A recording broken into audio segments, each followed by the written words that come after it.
Hello everyone, Radhe Radhe सभी को। जैसा कि आप लोग जानते हैं कि ये मेरी सीटेट की सीडीपी की नोट्स हैं जो कि मैंने करियर विल ऐप से बनाई हुई थी। इसके पहले हम लोगों ने समझा था समाजीकरण के बारे में। अब हम लोग समझेंगे समाजीकरण के प्रकार क्या होते हैं। समाजीकरण के प्रकार तो देखिए, समाजीकरण के दो प्रकार होते हैं। पहला प्राथमिक, दूसरा गौण। संस्कृतिकरण क्या है? अपने कल्चर में चीज़ों एस्टिमेट करना और अडेप्ट करना। परसंस्कृतिकरण क्या है? किसी अन्य कल्चर से कुछ एडाप्ट व एसिमिलेट करना। नोट, समाजीकरण एवं गत्यात्मक व जटिल प्रक्रिया है जो जीवन पर्यंत चलती है। समाजीकरण क्या है? एक गत्यात्मक प्रक्रिया है और वह जटिल प्रक्रिया है जो क्या होती है, हमारे जीवन पर्यंत चलती रहती है। पहला है हमारा शैशवावस्था, जो कि पीरियड टाइम है 0 से 2 वर्ष, जो कि हम लोग पेरेंट के साथ में बिताते हैं। दूसरा है पूर्व बाल्यावस्था। ये क्या होता है? ये हम लोग फैमिली के साथ में बिताते हैं। तीसरा है हमारा उत्तर बाल्यावस्था। ये हम लोग फैमिली, टीचर, पीयर्स मतलब ग्रुप के साथ में बिताते हैं। इसमें हम लोग इसमें बच्चा क्या करने लगता है? फैमिली के साथ में भी रहता है, स्कूल भी जाने लगता है और ग्रुप बना करके खेलने भी लगता है, पढ़ाई करने लगता है। किशोरावस्था में क्या होता है? किशोरावस्था का समय है 12 से 18 वर्ष। इसमें बच्चे अपना ग्रुप बना के ही रहते हैं, खेलते हैं, पढ़ाई करते हैं, यही सब होता है। समाजीकरण के अन्य प्रकार: प्रत्याशात्मक समाजीकरण, पुनः समाजीकरण। समाजीकरण के वाहक क्या होते हैं? समाजीकरण के वाहक फैमिली, एजुकेशन, रिलीजन, पीर ग्रुप, साथी समूह, आर्थिक स्थिति, इकोनॉमिक स्टेटस, वैधानिक प्रणाली, लीगल सिस्टम, भाषा, लैंग्वेज, ये सब हैं हमारे समाजीकरण के वाहक। सक्रिय व निष्क्रिय समाजीकरण। तो इसमें जो सक्रिय होता है वो होता है डायरेक्ट इन्वॉल्वमेंट, निष्क्रिय होता है इनडायरेक्ट इन्वॉल्वमेंट। इसी में क्वेश्चन है हमारा समाजीकरण के लिए, निम्न में से कौन से समाजीकरण के द्वितीयक कारक हैं? विद्यालय, किताब, मीडिया, माता पिता। तो इसमें सही ऑप्शन क्या है हमारा? देखते हैं। पहला व दूसरा, दूसरा व पहला, चौथा, पहला, दूसरा, तीसरा। तो इसमें सही आंसर हमारा पहला, दूसरा, तीसरा, यानी विद्यालय, किताबें और मीडिया, ये हमारे क्या है? समाजीकरण के द्वितीयक कारक हैं। नेक्स्ट क्वेश्चन है हमारा, शिक्षकों को सलाह दी जाती है कि वे अपने शिक्षार्थियों को समूह की गतिविधियों में शामिल करें क्योंकि सीखने की सुविधा के अलावा वे इसमें मदद भी करते हैं। सही ऑप्शन क्या है? देखते हैं। पहला समाजीकरण, दूसरा चिंता, तीसरा मूल्य संघर्ष, चौथा आक्रमण। तो इसमें बताया जा रहा है गतिविधियों के बारे में, तो इसमें सही ऑप्शन है हमारा समाजीकरण। नेक्स्ट क्वेश्चन है हमारा, निम्न में से कौन सा समाजीकरण की निष्क्रिय एजेंसी है? हेल्थ क्लब, परिवार, सार्वजनिक पुस्तकालय, इको क्लब। तो इसका सही ऑप्शन है हमारा सार्वजनिक पुस्तकालय।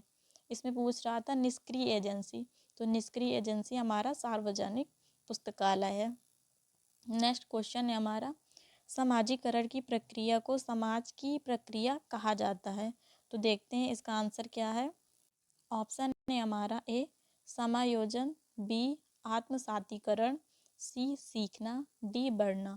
तो सही ऑप्शन है हमारा समायोजन। नेक्स्ट क्वेश्चन है हमारा, विभिन्न सामाजिक, आर्थिक और सांस्कृतिक पृष्ठभूमि के बच्चों के साथ एक विविध कक्षा होने से सभी छात्रों के सीखने के अनुभव समृद्ध होते हैं। यह कथन है गलत, क्योंकि वह बच्चों को भ्रमित कर सकता है और वे खोए हुए महसूस कर सकते हैं।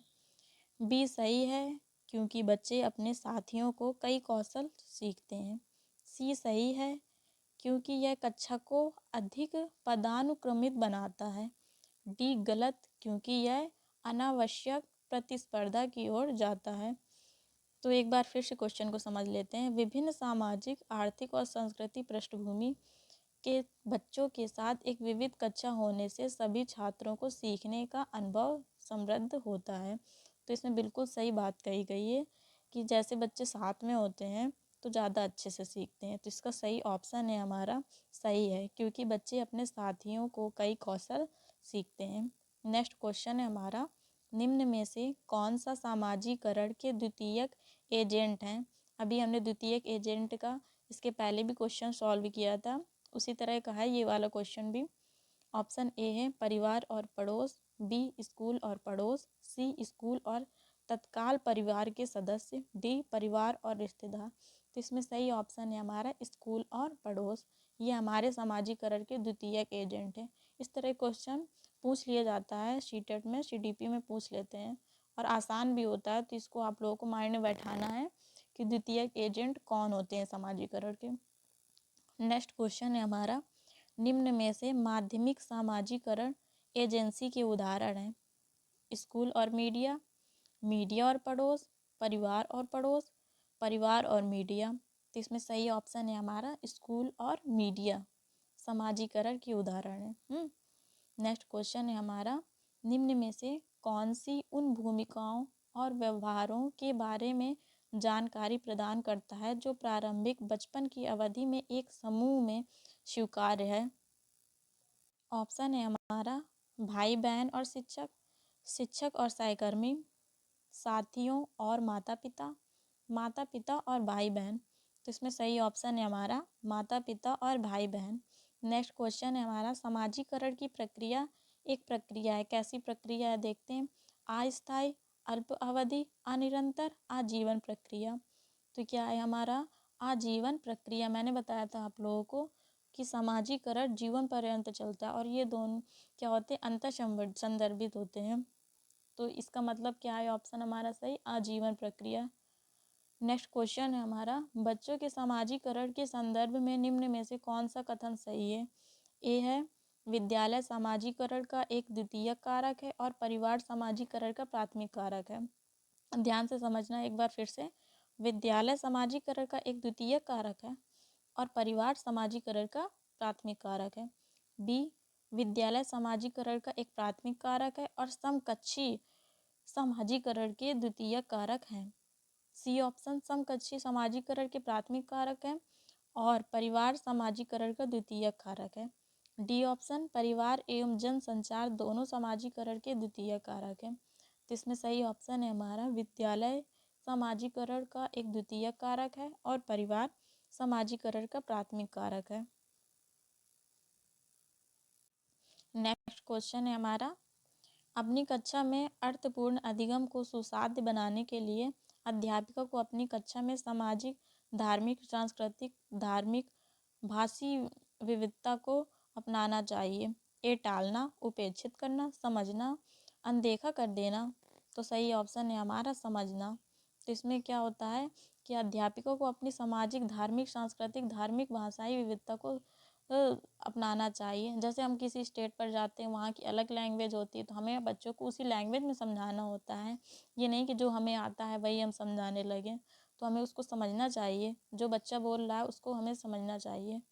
नेक्स्ट क्वेश्चन है हमारा, कक्षा में प्रभावशाली अधिगम के लिए वातावरण की रचना करनी चाहिए बजाय वातावरण के। सहयोगी, प्रतिस्पर्धिक, बी ऑप्शन प्रतिस्पर्धिक, सहयोगिक, भयावह, सुसाध्य, प्रतिस्पर्धिक, सुसाध्य। तो हमें क्या करना चाहिए, प्रभावशाली अधिगम के लिए सहयोगिक व प्रतिस्पर्धिक करना चाहिए। भयावह तो बिल्कुल नहीं हो सकता, आप लोग जानते हैं। सुसाध्य तो ठीक है लेकिन भयावह तो बिल्कुल नहीं होना चाहिए। तो आज के लिए बस इतना ही, मिलते हैं नेक्स्ट टॉपिक में।